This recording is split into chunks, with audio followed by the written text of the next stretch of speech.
కొండా వివాదంపై కొనసాగుతున్న ఉత్కంఠ. ఇవాళ సీఎంను కలిసి ఫిర్యాదు చేయనున్న ఎమ్మెల్యేలు.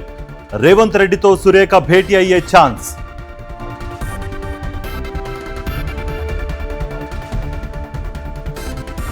రాయలసీమకు జలద్రోహంపై వైఎస్ఆర్సీపీ సమరభేరి. సాగునీరు సరఫరా చేయకపోవడంపై ఆగ్రహం. పోతిరెడ్డిపాడు వద్ద రైతులతో కలిసి దీక్షకు పిలుపు. గచ్చిబౌలిలో కొనసాగుతున్న కూల్చివేతలు. నిబంధనలు ఉల్లంఘించిన బహుళ అంతస్తుల భవనాలు నేలమట్టం.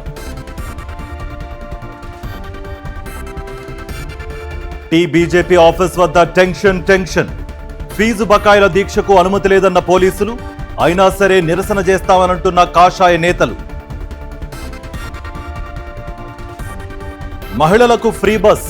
ఏడాదికి 3 గ్యాస్ సిలిండర్లు. ఎన్నికల హామీల అమలుకు టీవీకే సర్కార్ గ్రీన్ సిగ్నల్. ఇవాళ మరోసారి పెరిగిన బంగారం ధర. 10 గ్రాముల గోల్డ్ రేట్ 1,64,000 రూపాయలు.